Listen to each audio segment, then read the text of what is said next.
Saudi Arabia and welcome back to my channel. For today's video, agad-agad gawa natin ng reaction video. Ang Barda compilation. Hindi siya Instagram read ang gagawin natin for today's video kasi hindi na ako nakakapag-stalk lately.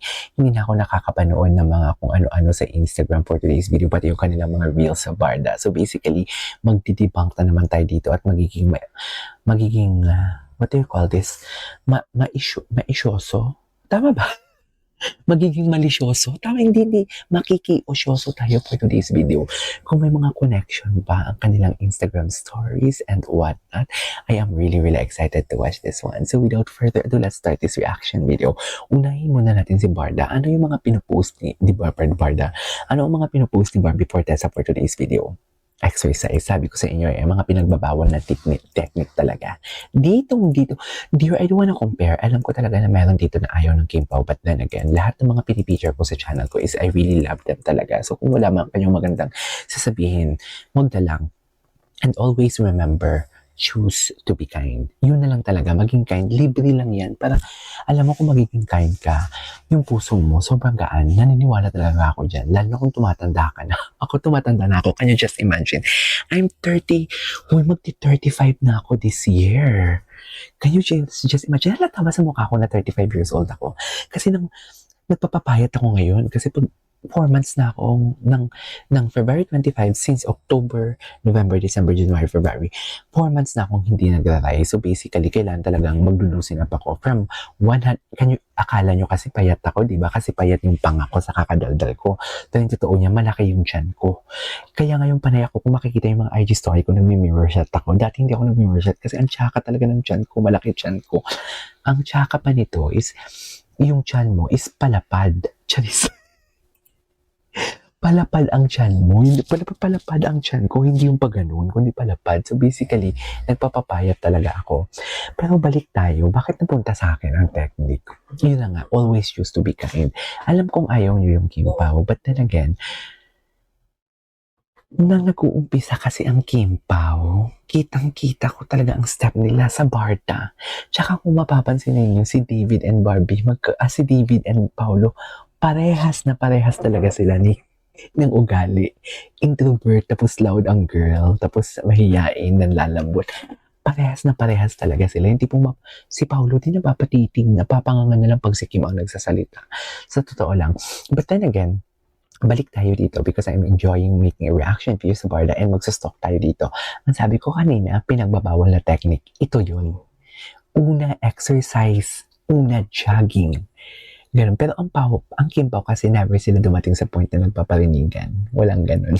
Walang ganun. Siguro isa din yun sa mga way ni David na ayaw biglain ang mga tao. Kasi basically, sabihin man natin or hindi, matagal man nakipag-break si Barbie, hindi. Basically, iisipin talaga si David ang reason bakit nag-break ang Jockbee. Di ba? Isisisi talaga nila yan. Siguro isa lang din yun sa mga way na parang unti-unting nagpaparandam ang Ginoo. For today's video, tama nga naman talaga ang sabi ng friend ko ni Maricoy. Sabi niya, nagpaparamdam. Hindi naliligaw ang term niya ha, paramdam. Anyways, ito na yung pinagbabawal na technique. Exercise. Alam mo, itaga niyo sa bato. Tandaan niyo tong reaction video ko. Ngayon ko to i-upload February 28. Itaga niyo sa bato. Later or sooner, mag-exercise na din yan sila together both. Lalabas yan. May project, kasama mo sila sa project or wala, lalabas yan na mag-exercise sila together. O, strava na din siya for today's video. Hindi mo kaya. Ano na? Parang si David lang dati nakikita ko nagsa-strava. Ngayon may pa-strava natin si Barbie for today's video. Ano na, Barbie? Ang hirap mong ipagtanggol, Barbie, promise. Jeez. Ang hirap mong Barbie ipagtanggol. Oh, ay, sino to? Si Joaquin, yung ganda ni Barbie, no? In fairness sa kanya, pumayat siya. Nagkaroon siya ng jawline. Diba? Nagkaroon siya ng jawline. And then, tingnan natin kung nag-like si Caribal. Sa Instagram ni Barbie. Ayaw ko na ipakita yung mukha ko kung nag-like. Pina-follow ko din kasi si Caribal. Ay, walang like. Walang like si Caribal for today's video. Si Jake Vargas lang ang may like. O, yung pinsan ko, nangunguna talaga. O, ayan o, si Ben Colonna. Unang-una talaga siya sa pag-like. Si Isabel Ortega, of course. I love Isabel Ortega.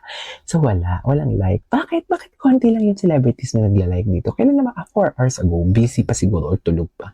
Comments on this photo have been limited. Okay. Oh, may ganong eksena pala si Barbie dito. Pinagbabawal na technique for today's video. Charis.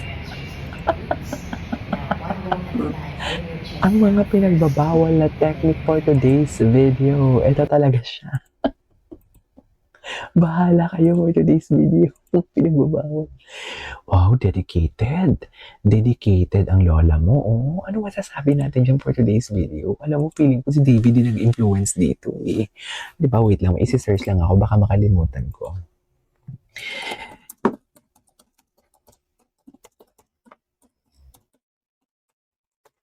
Ayan. Ginagawa na talaga nila ang pinagbabawal na technique. Ito, ang ganda ni Barbie dito, in fairness. Ang ganda ni Barbie dito. At bakit wala na namang post? Hindi na naman makita ang mga post for today's. Naka-limited na naman siya. Ay, natin. Ay, hindi nag-like. Walang like si Caribal at saka si David. Kailan ko pinost? 4 days ago. Di ba, paparamdam ka. Alam mo, nagpapalata talaga si David eh. Nagpaparamdam ka, tapos hindi ka nagla-like sa mga photos. Love team pa kayo. Yung totoo. Di ba, anong iisipin mo? Kahit plastic, no? Ilalike mo yan, no? Di ba ako, for example, ako plastic ako, nag-post yung friend ko. Ilalike ko yan. Plastic ako eh. Oh, bakit hindi nila like? Ayaw na machismis. Choice. Umiiwas for today's ganda ni Barang. Umiiwas na for today's video. Di ba yun yung chinichika ko sa inyo eh. Ano to? Bak, ang sexy, oh. Christopher Martin, nangunguna, oh. Ay, Slava din siya. Sino nag-like? Tingnan natin kung sino nag-like. Ay, si Rita Daniela. Ay, ang gwapo nito ni Vince Crisostomo. Bagets nga lang eh. Ang gwapo niyan, te. Suffer. Oh. Sila ni Christopher Martin pala. Naku, Christopher Martin, alagaan mo yan. Anyways, punta tayo kay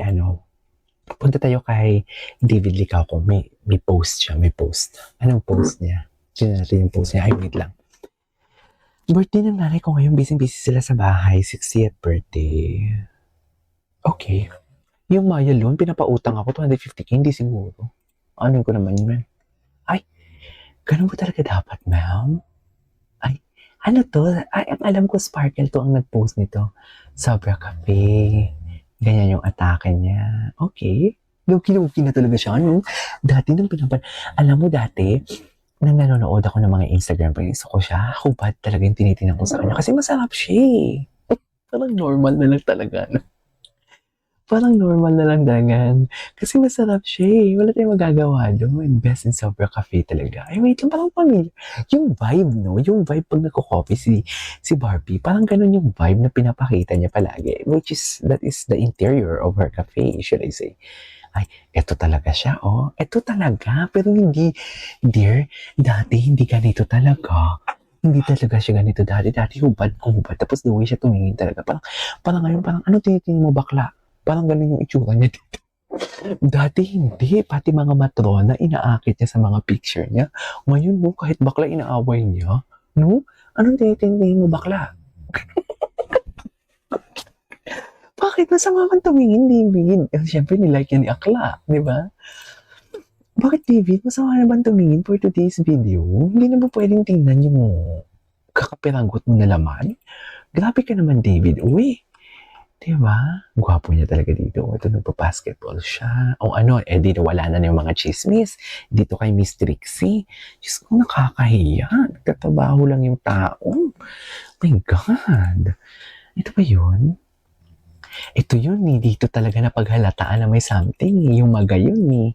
Diba? Ang sabi ko nga kanina sa inyo, ang mga artista bago mag-post yan or mga conscious sa social media katulad sa akin, bago mag-post yan, pinag-iisipan pa talaga yan. Ano bang ipopost ko dito?